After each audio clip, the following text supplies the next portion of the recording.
Have you ever thought about starting your own podcast? When I was trying to get this podcast off the ground, I had a lot of questions. How do I record an episode? How do I get my show into all the apps people like to listen? How do I make money from my podcast? The answer to every one of these questions is really simple. Anchor. Anchor is the one-stop shop for recording, hosting, and distributing your podcast. The best of all, it's 100% free and ridiculously easy to use. And now Anchor can match you with great sponsors who want to advertise on your podcast.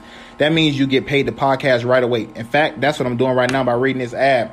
So come on to Anchor. Get your podcast started. It's the best way to podcast. It's easy. It's free. Can't beat free. Come on over right now and you get paid to podcast. So if you always wanted to start a podcast, make money doing it, go to anchor.fm/start. That's anchor.fm/start to join me in a diverse community of podcasters already using Anchor. That's anchor.fm/start. I can't wait to hear your podcast.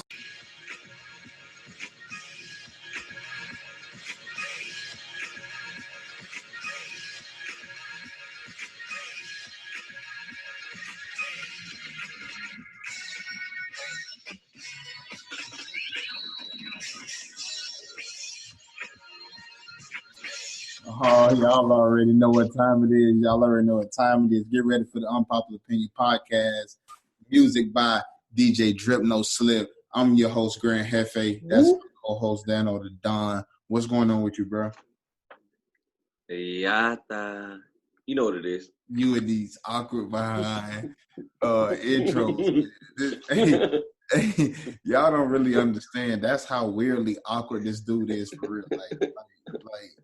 Like just that right there, that's literally who he is. It's literally Dano in a nutshell, for sure. And if you don't know who it is, then you gotta learn. Definitely him in a nutshell. We got a good show for y'all today, man. We got a lot of, as always. Make sure you guys subscribe to the Unpopular Opinion podcast on YouTube. Like, comment, and subscribe. We're gonna have everything on the YouTube channel. YouTube channel is Real Unpopular Opinion podcast. All the links, that sub. Instagram, Twitters, the Unpopular Opinion Instagram, the Anchor website. All that stuff will be in the description. So if you want to follow us, you want to see what's going on, click the link in the description. For those who continue to download the podcast, we really appreciate you guys for your continued support. Keep downloading the podcast, share it with some people if you like it, even if you don't like it, share it with some people. So let's go ahead and get the show. I wish y'all could see what I was seeing right now. But let's go ahead and get this show rolling. 24-year-old Robert Fuller out of Palmdale, California, was found hanging on June 8th. Last week. No, June 10th, bro. June 10th. June 10th. I'm sorry. June. My 10th. birthday. On my birthday. The city is calling it a accidental suicide. What they said, and to further express their point of view, they were saying, sadly, this, since COVID happened, this ain't the first suicide that they've had. So I ask you, bro, do you believe this, and what is taking so long for an autopsy? Honestly, I don't believe this is all.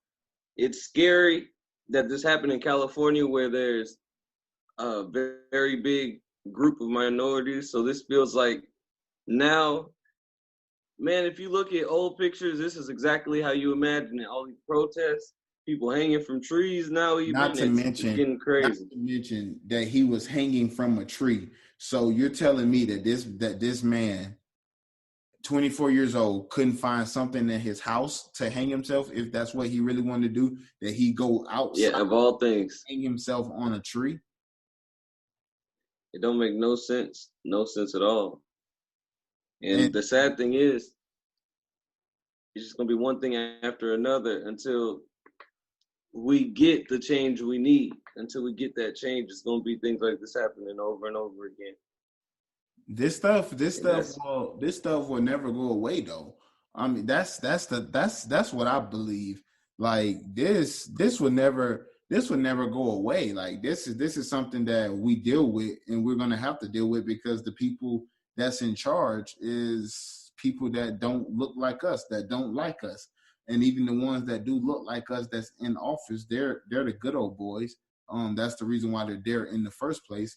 So I don't see stuff like this. I don't see stuff like this changing at all. And the fact that this is still happening in 2020, we're talking about black men are still getting lynched in 2020. Like, that's crazy. For all you people that always want to say, oh, well, ain't nobody lynching you guys no more. Ain't nobody doing all this no more. Well, listen, this ain't the first person that's been lynched. It's just now a lot of stuff is now coming to the light. A lot of stuff that normally probably wouldn't come to the light or wouldn't be magnified as deeply. Now with that question I too, think now in these times, nothing is sliding. And with that being, with this whole case of them saying it's a suicide, personally, it makes me want to back up and think about how many other black murders were considered suicides. How many other black murders do we have to go take a second look at that were called a suicide? And I feel like if we opened up that bag of worms, they going everywhere, because we all know this happens. And it's just a sad place we're in today, but at least something's on the verge of change. We're on the bridge to the dream, I guess Martin Luther King was talking about. So they say things are on the change. That's exactly what they want us to believe, that, oh, we're doing all this stuff. It's all fake love for me. I'm still going to stand by that. It's all fake love for me, because once the smoke clears and everything goes back to normal, we're gonna see how these people really feel. Everybody true colors always show. When you're back against the wall, you'll do anything that you can within your power to get out of that jam when you're back against the wall. But what happens when nobody's holding your feet to the fire no more? How are you going to respond then? And that's what we're going to really see, how they respond. Moving on though, Rayshard Brooks was shot 3 times in Atlanta in the Wendy's parking lot. That Wendy's has since been burned down, and the officer that shot him, his name is Garrett Rofe. He has been fired, and the second officer that showed up on the scene has been placed on administrative leave. So just a little backstory. Rayshard Brooks was asleep in a Wendy's drive-thru. The employees called the police. They showed up. Apparently, they gave Mr. Brooks a breathalyzer. He failed. When they tried to handcuff him, there was a scuffle. He fought the police officers. He grabbed one of their tasers. He took off and ran. The officer fired 3 shots, and he later died at the hospital. So my question is, man, how many more of these and this is why I say the marching and all that other stuff and protesting is literally the least effective form of quote unquote protest, because it only gets results in the moment. It doesn't get long-term results, because just like I just said right now, people are only going to be willing to do and say things that they feel is going to get them off the hook, that's going to keep them off the leash, that's not going that where their feet is not held to the fire. Because in this movement, you can't do no wrong by supporting the movement. And a lot of these companies know that. So so for me, the protesting is, yeah, we're getting results now in the moment. Yes, and that's good. But what about 10, 15 years from now? What about when our kids grow up? What about the laws for them when they able to be going out into society, doing stuff? So for me, I think it's getting us results now. I don't think that's going to work, because things like this is still happening. So I ask you, why do you think the penalty for breaking the law as a as a person that look like us with dark skin, why is it always death? And I believe a lot of the violence that's coming from the police is a fear. It's a fear of something they feel like maybe more powerful than them, and also there's a resentment level I feel in some of these officers where they feel like all the civilians are out to get them, and when they step into their role and they have that perception in their mind, it's already putting them in a place where they're going to violently hurt somebody. If you walk into a room scared, someone's it's viable to get hurt, and that's what's happening over and over again. And now I feel like with race, it's a really slow process. It's a really slow process. And we're going to see probably for the next 100 years the same thing where we're going to protest. It's going to change for a little. It's going to go back. We're going to protest. We're going to change a little, and it's going to go back. But I feel like we improve 80 to really accept a 20 improvement after all is said and done, because it's going to go away, but it still should be better than how it was before. Let me ask you this question though. Just from that, from the statement that I made, do you feel protesting and rioting and looting, do you feel that is an effective form of getting results for our people? Because the end goal, the end result of all of this should always be to get something out of this, right? Now, there's been things that the public have gotten out of this, as far as the no knock warrant, no more chokeholds, no more all of this. That's for the people though, but the people aren't really suffering. It's us that's suffering. So what are we getting out of protesting? What are we getting out of looting? Because that's what this is supposed to be for. Equality. Well, equality is getting the chokehold ban.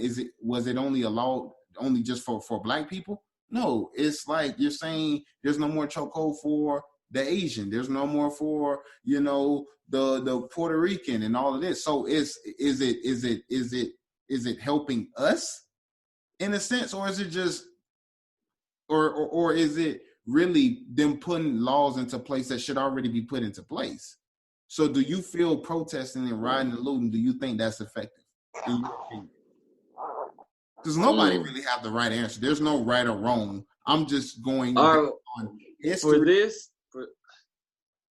That's a really hard question, because with protesting, I feel like if you just protest, nothing will come of it. But I feel like what we should be doing now is protesting, and while we have the power, we need to utilize that power, and as well as get knowledge in our community, we need to have somebody to put forward and say, okay, well, we don't want to get rid of the whole police, or maybe some people do, but if you don't want to get rid of the police, what are we going to do to fix it? We need to have people we can put forward.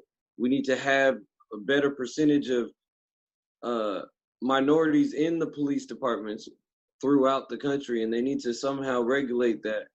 But on the other side of the spectrum, our community has to be willing to be police. Some of us have to be willing to do these jobs. But it all starts from us changing our perception, meaning we can't think every Black man who's going to be a police is all of a sudden a snitch, and then we look at them in a negative way. And we also need the perception to change. But they are. I won't say they are. I'm just going to say that a lot of them that are cops, they sit around and they allow and they see other officers doing these things and they don't say anything. And it makes you wonder, well, why that is, Is they going to get fired? Because it don't seem like no police officer ever speak out against, excessive use of force. So we need to make people more scared to not say something other than scared to say something. Right now, they're so scared of what may happen from their peers, but they're not scared of what will happen from the community. And that's what we need to change. And once that changes, because we don't matter. Exactly. We hold no cards, right? You know, the first step with protesting, everybody needs to get together. Everybody needs to get together and get the 13th Amendment edited and revised as per se. And we need to take off there being any enslavement of people. No matter if you go to jail, that we need to take that off, because right there, think about it. If you say basically, if this person gets in trouble, you can turn them into a slave. If anybody has that hatred inside of them, they could utilize that. I'm not saying take away jails and prisons, but it's the terminology. Once you tell somebody, unless you commit a crime, that's already telling people that they're still slaves, just not slaves for the moment. You're just slaves till we catch you up in something. Well, you're a free slave until we find or say you did something, and we could just say, all right, he did this. Now he's a criminal slave. And I feel like that's the first thing we need to do. And that's not really doing anything except taking slavery off of our paper, off of our Constitution, have you. And I feel like we need to go look through these constitutions and those little cracks, those little cracks that they use to utilize our community. We need to go and fill them cracks with some concrete. But until we get some real scholars who are standing forward, because the scholars are sitting in their house watching the soldiers out in these streets. But we need scholars to get into the courthouses. We need people who are knowledgeable about laws and all this to go and stand up for our people. But all the smart people that could be, they're so scared to stand up for the BLM movement because of the craziness going on. I feel like protest means nothing without a valid voice that without can get a purpose, done. because that's what you should be doing it for in the first place. Yeah, because us walking around the street all day, it's just like if I just go run around a track all day, but I have no goal of, oh, okay, I want to be a football player, I want to be a basketball, I want to do. I'm just running around in circles. But once I say, okay, I want to be a track star, once I start running around those, that's training instead of me just running in circles. And that's the same thing we're doing as a community, as a Black community right now. We're all running in circles because we don't know what the answer is. And I'm starting to realize a lot of us don't have the answer. We're all fucking lost. And we're just running in circles because none of us are willing to sit down just for a second and go utilize our scholars, go utilize some motherfuckers who know what they talking about. And they on the internet, but people are so mesmerized with the violence, with the craziness going on. We ain't taking the time to use this same time for something positive. We're just looking at it like, yeah, fuck it. We fucking up shit. Nah, it shows that they're listening. All the shit that they're doing, they're listening right now. We need to take the chance right now to instate whatever we can that will have some longevity. And that's the only way protests will mean anything. If that answers the question. All that shit, if that answers the question. I hear what you're saying. I get it. And it's also worth mentioning that I forgot to mention the Atlanta police chief, Erica Shields. She did resign from police chief. We'll be right back right after this quick break. And welcome back to the Unpopular Opinion podcast. We had to pay some bills real quick, but we right back at you. You already know what time it is. As promised before, Dano's dub of the day. What you got for me, my man? Ta ta ta ta ta ta ta. We should get some drum rolls in here or something. Yeah, for real. Dub of the day. Dano's dub of the day. All right. Now, today, I had to throw two of them in there because I didn't give Michael Jordan his dub for donating that $100 million to Black Lives Matter. So I had to throw that in there just because Michael Jordan don't get that much respect. Let's just be honest. People love his shoes, but he don't get no respect. As he should. He's cool dude. Because he never spoke up for the. Yeah, and he don't really do much. He's a quiet, rich motherfucker. And the other dub is gonna be to the Atlanta community because of the fact that they got the Erica Shields to step down with what just happened. So that's another dub. Kind of going back to yesterday's dub, but Black America's keeping it strong, and then we getting these dubs. I do think we're probably gonna see more and more police chiefs coming out and stepping down and resigning or whatever. Basically, the mutual agreement between them two, that they know that the stuff that's been going on under their watch and under their command, that stuff just can't be that stuff can't be tolerated. So, but if you think about our last podcast, we was talking about that too. To the Atlanta community, them people down there, y'all down there holding it down. Please don't burn down the Waffle House. Keep the Waffle House safe. But if you think about it, we were just talking about that on the last podcast. That's what needs to happen. They need to start stepping down. All these people who are ahead of these things that are corrupt need to step down, and shit, that's a dub even for us on the podcast. We called this shit last time. That's very hey, you already know how it is in the Unpopular Opinion podcast. Moving on with our regular scheduled program. The Louisiana governor John Bell Edward signed a bill throwing water on a police officer a criminal charge. Before that, they never had that law into effect. Well, that wasn't one of the liquids that could be classified as a criminal offense. It is now during the riots and all this other stuff. Obviously, we know why they put it into effect. What does this say about Louisiana? What does it say about the governor of Louisiana that you have to sign into a bill about throwing water, and now that's now a criminal charge? I don't know. Did you see those videos where they were throwing the water on the police, and the police was just like walking away and shit? No. Well, there was a video of it, but I don't even know if that's in correlation to that. But if y'all don't feel like y'all safe, if we throw some water on you, I don't feel like we safe for y'all to have guns. When it's proven time and time again, a lot of y'all don't know how to use your weapons. Y'all don't need no tasers. Y'all don't need nothing. Just go out there with them hands. Y'all want to be brave, because the problem with it is time and time again, it's showing these police aren't brave enough to fulfill their job duties. And I feel like the biggest problem is people who are probably bullied in high school or something. Then they get a power trip. They try to become a policeman and have the biggest hangers on the block. But the problem with that is bad things tend to happen with people who aren't used to feeling tough. They try to overly do it. And that's what's really going on right now, all through these things. And now people, I don't know, people ain't going to have it no more. And I still think they should throw some water. Because guess what? If you go to jail for throwing water, boy, shit, I'll stand with you. The fact that he did this during this time, I don't know, man.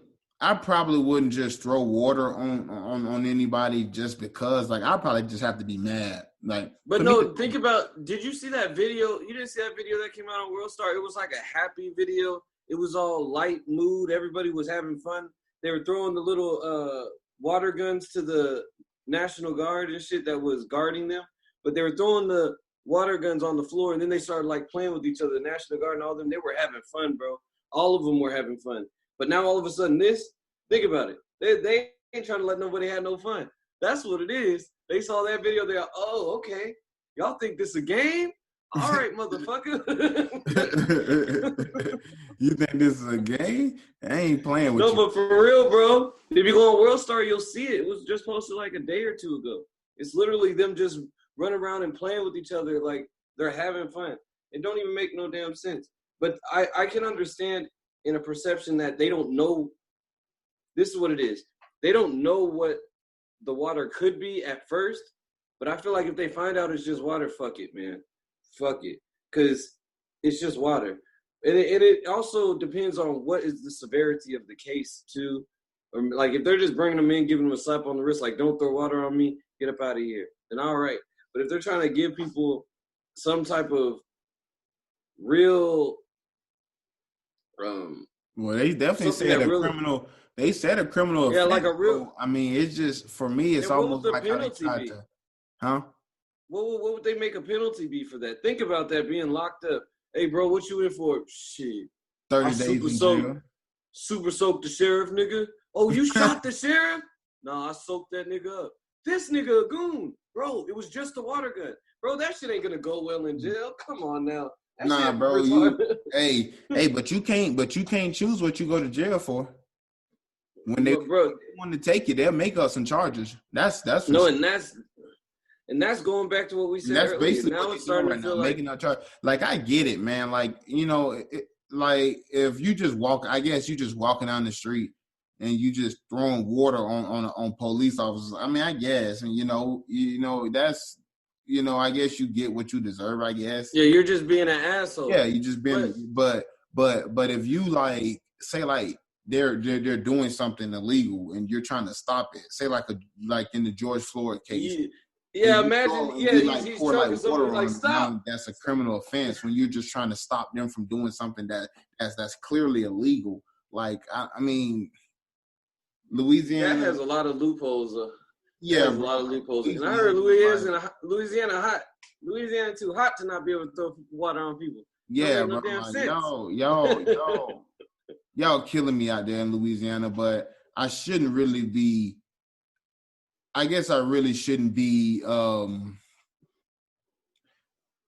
I shouldn't be surprised because it is a southern state, and with their love for the police and dislike for Black people, of course, that's really what this is about. Because when we talk about the protesters, people don't even talk about the white people that's out there looting. I was about to say, people don't realize no matter what, what's going on, they only mention Black Lives Matter, or they only mention Black people that's doing this and doing that. So literally, if aliens came out the sky, if aliens came out the sky, they'll be like, see, it's because of Black people. Right now, no matter what could happen. But I'm starting to see so many videos, and when I'm gonna have to start spacing myself out from World Star and all these things, because you could also see it's trying to suck you into that anger. It's trying to suck you into being mad as hell. Like earlier, I saw a rewind clip. It's a little 8-year-old Black boy, and the policeman is like, they're all roughing this little boy up, and of course he's like, man, fuck y'all, let me go. But they're like beating up on this little 8-year-old boy, and it's an old ass video. I know what you're talking about. Like, did they grab him like around his neck, like in like a yeah, exactly. Yeah, I think I seen that video. But the thing is, why are they putting out all these videos now all of a sudden? I understand the movement going on, but we don't need no more anger. We have enough bullshit to deal with, and all these sites are perpetuating this shit. When you watch all the news, it's perpetuating this everywhere we look, and I don't know. I feel like this Black Lives Matter was a thing, and then it's been infiltrated. Just like the Black Lives Matter leader said that he thinks it was infiltrated. I see where he's coming from, because it's become something totally different. That's normally how it always is. Something that we make ours. People, it always happens that way. This is nothing different. Moving on, the NBA earlier last week announced that they will be returning back to play. They were on July 30th. They will start training camp at the end of this month to get ready. They will play 8 games before they start the regular season. 9 teams from the Eastern Conference, and I believe 13 from the West. Was going to fight for a chance to go to the playoffs. But just recently, there have been a lot of chatter that a lot of NBA players growing concern about the NBA returning amid the racial issue that we have and the fight that's going on right now within the country right now. Kyrie Irving held a meeting between, I believe it was like 80 to 80 players yesterday, a Zoom meeting to talk about that. Should they resume the season? because a lot of those guys think that we have bigger fish to fry, feel that we're just using sports as a outlet, as a getaway from what's going on to distract us. Steven Jackson, who's been very vocal since the murder of George Floyd, as his childhood friend, he's been very vocal. He has some interesting things to say. So I'm just gonna play a little bit of what Steven Jackson had to say, and I'm gonna get your opinions on that. Hey, what up, world? Man, I love the NBA, man. I got, as my family. But now ain't the time to be playing basketball, y'all. Now ain't the time. Playing basketball is gonna do one thing: take all the attention off the task at hand right now, what we fighting for.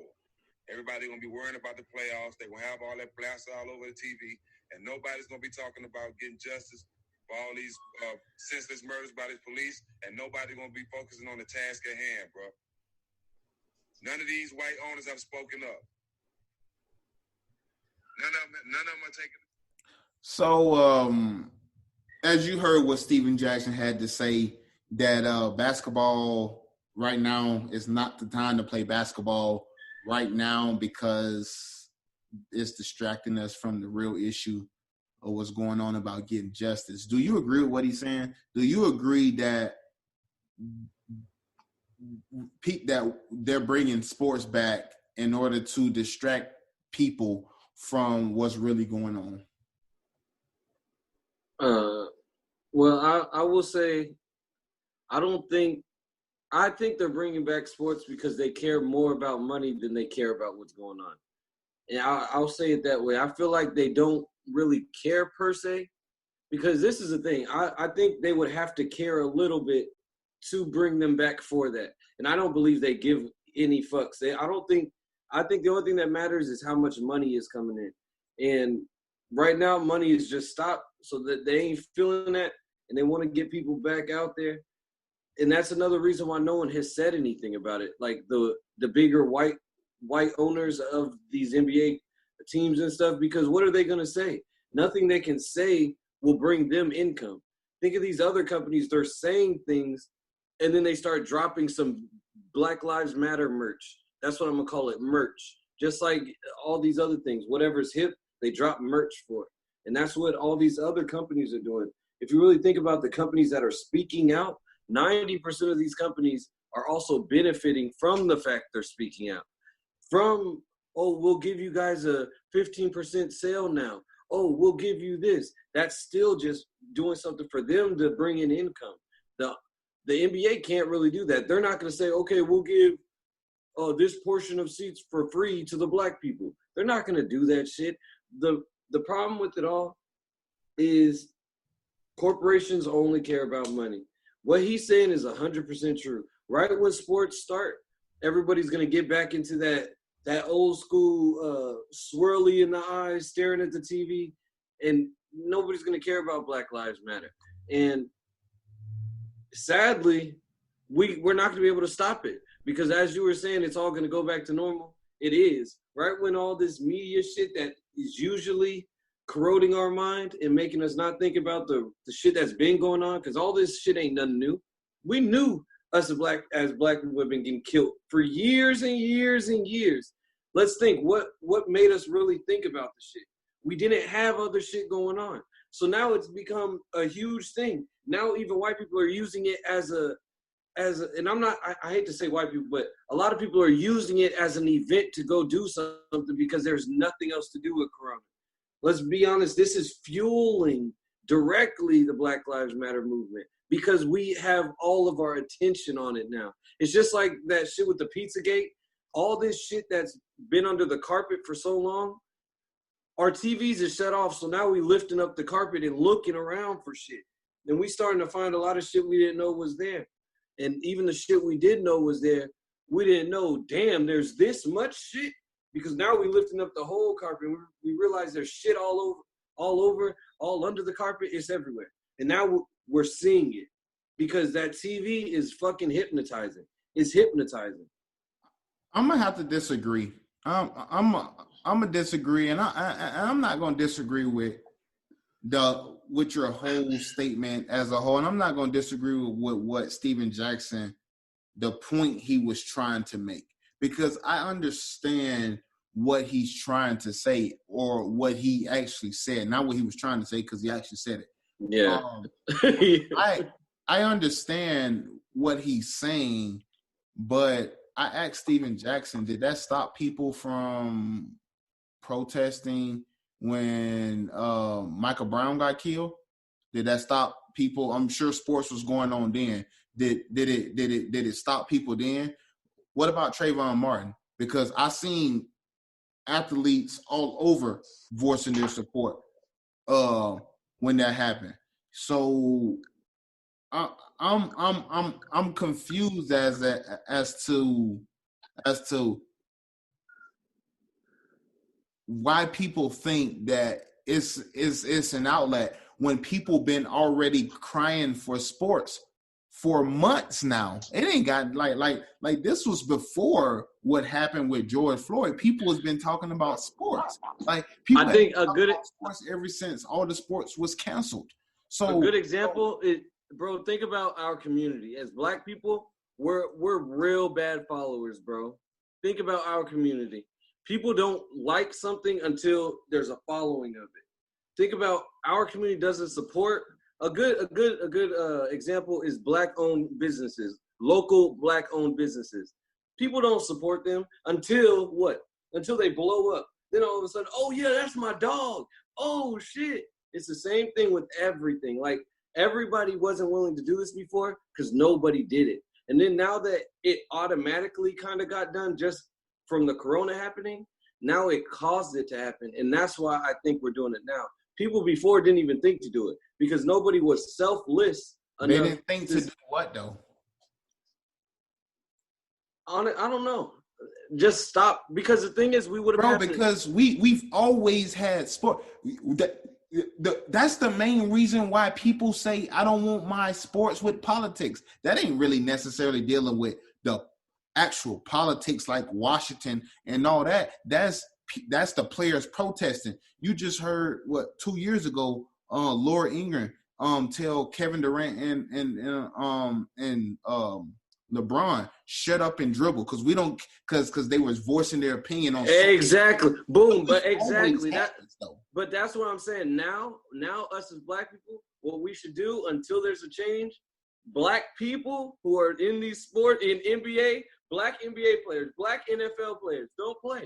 Even white people, even if you support them, go play. See how interesting it is, and everything will change because it's all about I agree the money. with that point, but we're just talking about Steven Jackson's point on when the NBA comes back, people are going to just somehow forget that cities are still being burned down. I think they're going to overlook it. That's so narrow-minded to me. Like I get it, man. Like people act like we can't multitask. Like people act like we've never tackled having sports in racial issues in this country. It's like every time I agree with that. Racial situation that we just cancel sports just to deal with these racial issues, and it's like that's what's confusing to me. That's what I'm talking about. Like I get what he's saying, but it's like it's still somewhat. I'm not going to call it an idiotic statement,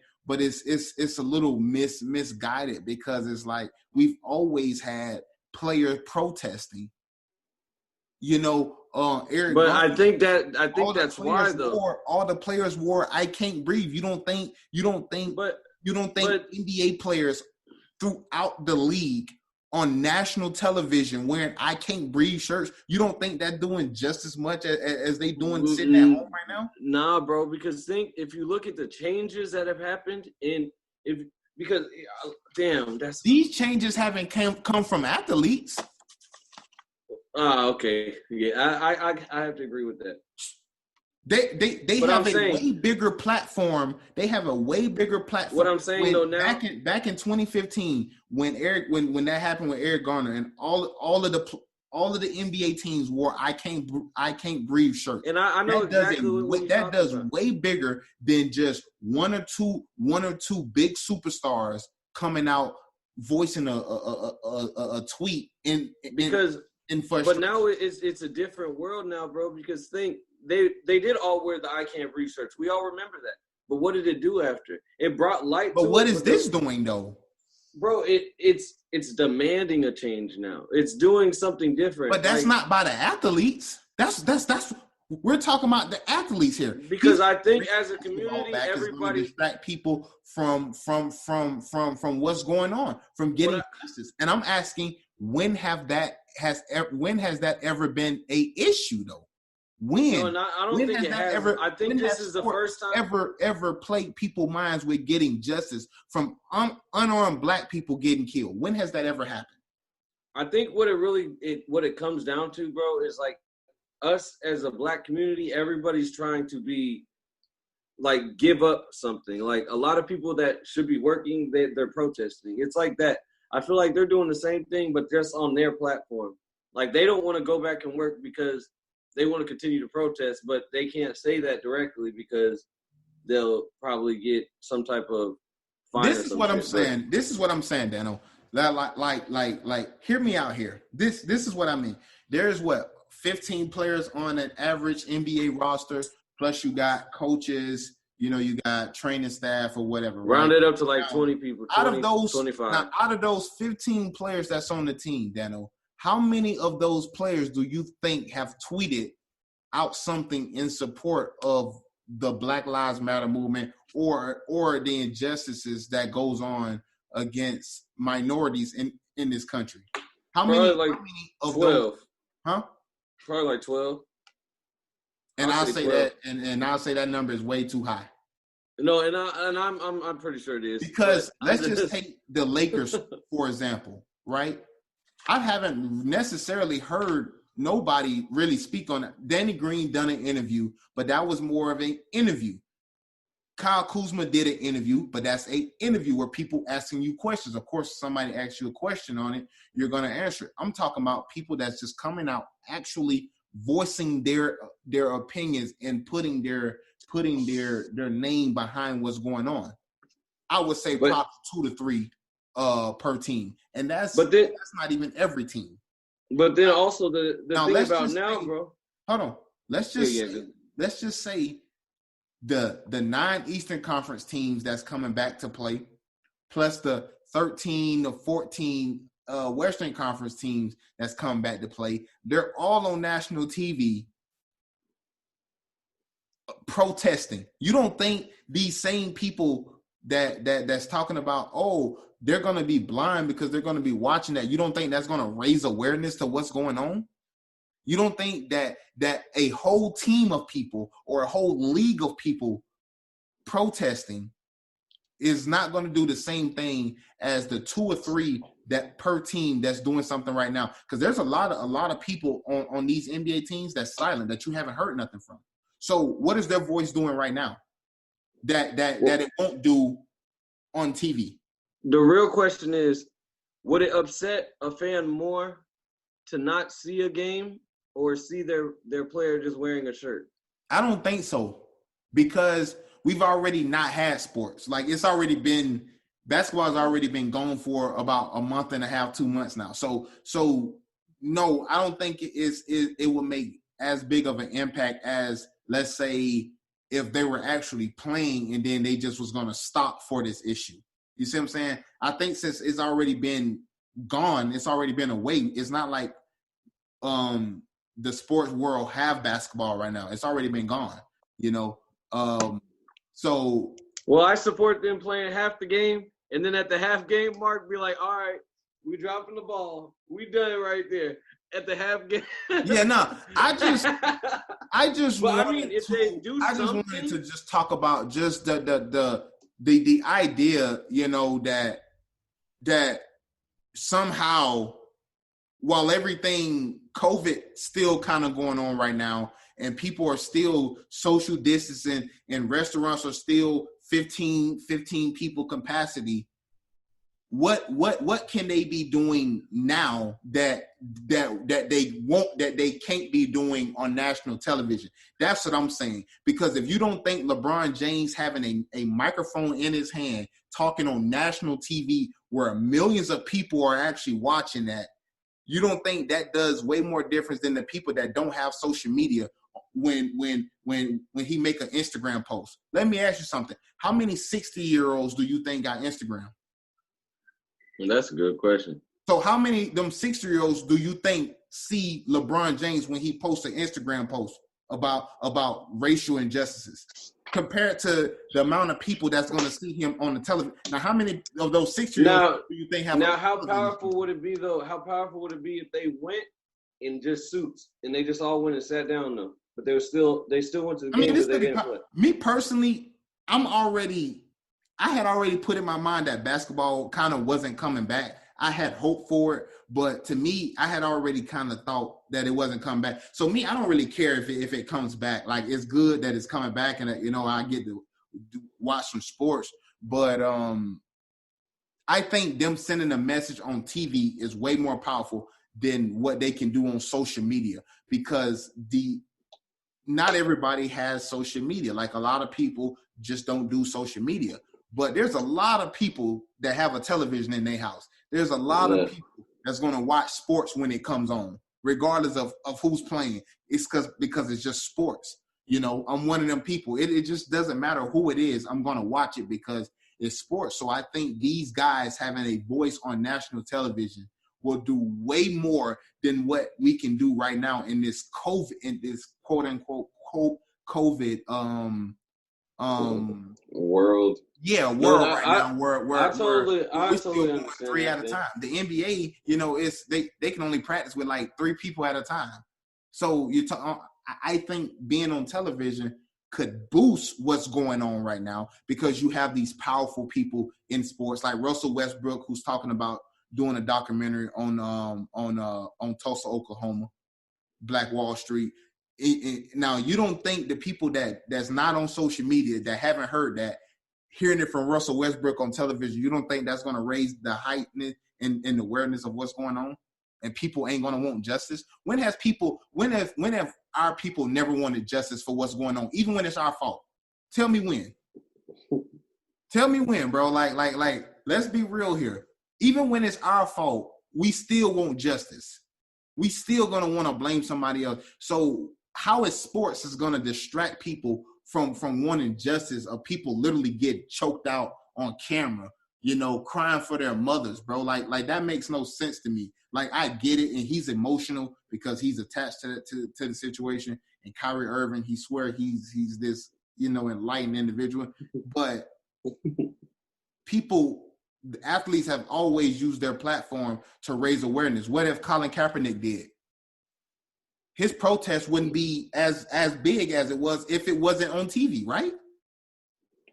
Who knows, though, because we don't know if stopping something like the NFL, bro. But then or NBA, I do see what you're saying, because it's already been not going on. So it's not going to. Yeah, people are like, this is a new situation. Yeah. Well, I think everybody's just trying to take a different approach right now. That's really what it is. And everybody's trying to see whatever works. And it all goes back to, we don't have no damn answer. No, we don't got the answer. Right. Sway. That's why I say we all out here throwing out opinions. Let's get another opinion. Dano's clown that he found. Another great segment that we got for you guys. What you got for me, Mr. Dano the Don? Okay, the clowns that I found today. Let's go into this. Now we're gonna go into a lot of this stuff going on. So today I gave the L to the black officers struggling with race and public identity. There's a lot of black officers who are having problems with finding out who they are, if they should stand up for their people or they should stand up for the police. And when I say that in itself, you already know why they're taking the L. If you ain't standing up for your people, you get the automatic L. And then even at that, if you're a policeman, you're supposed to stand up for the people. So if you're in confusion about that, you don't deserve to have the badge anyway. You don't deserve to be a policeman. You don't even deserve to be a black man. Go turn in your badge and turn in your color and go somewhere else with that bullshit. That's who gets the L. And that's all right. So let me stop you right there first off, because I got something quick to say about that. I agree with what you're saying, but that's why I said earlier about black people being cops.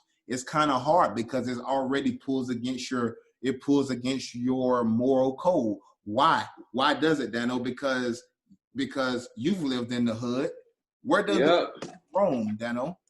In the hood. Where did I meet you at? I met you. We stayed in a gated community. Did the police ever come through there? Hell no, we was good in there. Police never rode through that neighborhood. Why? Because they figure, there's no crime there. When that's really where all the crime is at. Yeah, all of them. Being a cop, bro, being a black person, it already gonna pull against your code because where they gonna have you patrolling that? Oh, you a black person. I know you'll be able to get along with the people in the community over there. So where they gonna send you at? Now right where the black people live. Because now you got a job to do because you got to feed your family, or you ain't gonna be without a job, and now your family gonna be on the street, or you gonna go against the code of how you grew up, knowing why these people are doing what they're doing. So that's why I said that earlier. But that's a good point. Yeah, because I see it everywhere on the news right now that they're all having this problem all across America, and that's an L to me. Shit, if you don't know if you can do, I don't even know, because me saying that kind of makes me feel like I'm saying, you know what, if you can't be racist, because that's kind of what it feels like the temperature of being a police now is. If you can't be racist, you can't do the job. And it's sad we're in that place, but that's kind of where we at. And I ain't gonna say even until. If you ain't a strong black man, don't become no policeman, because you're gonna fold worse than the white man. Because we've seen it too many times where it could be the black man on the neck next time, and it ain't color for a lot of these police no more. It's just they don't care what their color is. That's what I should say. Your color still matters, but theirs don't. When they put on that blue, their whole race turns into blue. It's a whole nother race, and motherfuckers don't get it. They get tough. And I've come across that before too. They get tough. They don't meet no boy. Bro, never meet a Terrell with the badge. He'll beat that ass. I learned that quick. They trying to be them Uncle Toms, boy. But nah, that's who gets the L. But then I still hope the best for y'all. I hope y'all can figure out who y'all want to be. But that ain't my problem. I gave y'all the L for the day. Now y'all got to figure out the rest. And that's it for the L. Oh, I thought you said you had two of them. You had me going. Right no, that's I thought you had I thought you had another one. Hey, but speaking of L's though, bro, that's actually a pretty good segue that you just gave rid of. Speaking of L's, the entire not Hallenberg. Let me make sure I get it right. The entire Hallandale Beach SWAT team, they all resigned. All resigned. The entire SWAT team, they all resigned because they did not like the way that their police chief kneeled in solidarity with the vice mayor and the protester against police brutality. They all signed the memo. They wrote the memo out. They're actually pretty mad, bro. They actually, they took their time. They wrote out a nice little memo outlining, why they doing what they doing. They mentioned, the equipment that they're using is outdated. They barely have enough time for training, and that the city council and the mayor and stuff, city administration, they don't care. They also talked about the vice mayor, how her name is Sabrina Javelina. All of a sudden, fam. How she talks about she want police officers to go to jail when they do something wrong, which I don't really see anything wrong with that. And they also that's why they running away. And lastly, in the memo, they mentioned about how they did not like, and specifically it says, lastly, and most shockingly, having members of the command staff taking a knee in solidarity with Vice Mayor Javelina, who stated she wants officers fired and charged in a handful of open cases. So they mad. They super tight right now. They super tight. What you think of this situation, bro? The entire it's always funny, right? When people say all lives matter, right? But if all lives matter, why are you so mad when people are saying Black lives matter? Why are you so mad when people are showing support for Black Lives Matter, but you say all lives matter. But then you made up a counter protest to say blue lives matter. So which is it? Is it all lives matter or is it blue lives matter? Which is it? Why has everybody always got a problem with Black Lives Matter? The problem is, I feel like the biggest issue is now when they see people are starting to internalize and see their strength, they can't have it. And now the SWAT team sees that even their own home ain't taking the bullshit no more.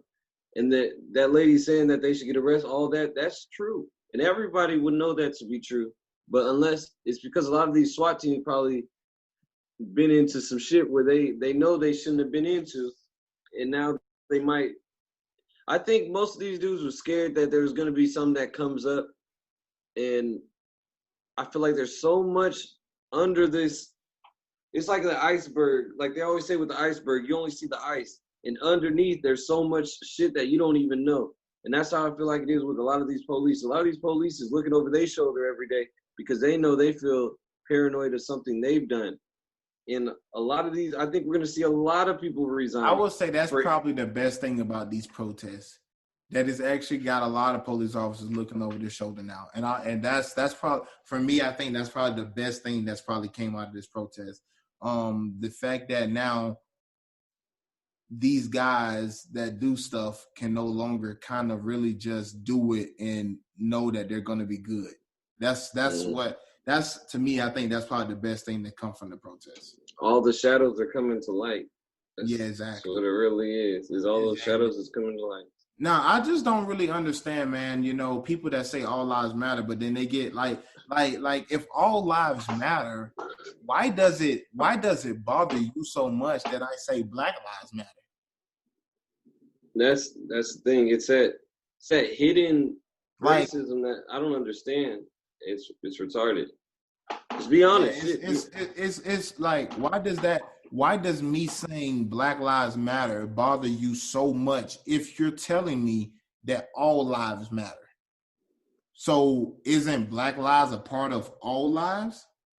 And that goes into thinking, do they even feel like Black people are lives, are people, are even... they call us animals and thugs and monkeys. Exactly. And all these other stuff. So of course, they don't think that our lives matter. Of course, not all of them, but Yeah, it's all, a lot of it is word games. It's just like when you by association most of the time. There's a lot of things where I don't know. I don't think there's problems that are going to be fixed even in our lifetime. I just pray we continue to go in the right direction. And that's all we can really do. And I just hope we stop dying as a community. What we need to do is we need to get some guns, because I feel like if we at least have guns, at least they'll be more afraid to just kill us. I don't think we should kill police, but they need to see that we can arm ourselves. We can protect ourselves. People need to stop being scared to do things for themselves as well. Stop calling the police for fucking everything.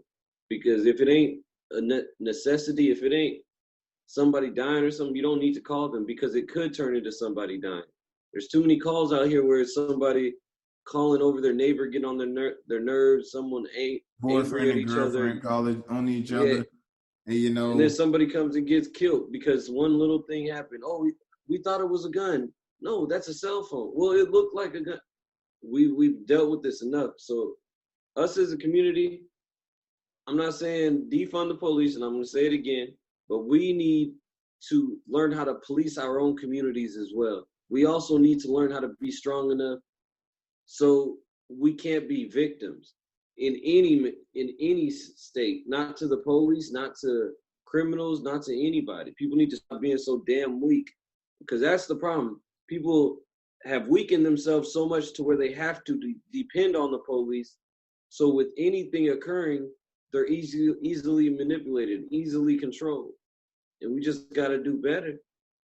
So all we can do is do better and become stronger as people. And if you ain't strong by yourself, you got to get with somebody else and get strong with them or something. Yeah, I don't, in the foreseeable future, like you said, I don't really see this really coming to much of an end. Another crazy story that we got on the docket on Tuesday, Broward County. And I know to all my Florida people, I'm not trying to say Broward. I know where Broward is at. It's Broward County, somewhere in Florida. The president of the Florida Fraternal Order of Police chapter has been suspended from the sheriff's office after he used the chapter's Facebook page to offer jobs to police officers with excessive use of force accusations. So let me just run this back down to you again. The president of the police fraternal chapter, who happened to be a lieutenant, by the way, Lieutenant Burt Gammon, was using the chapter's police Facebook page to recruit members of the police society that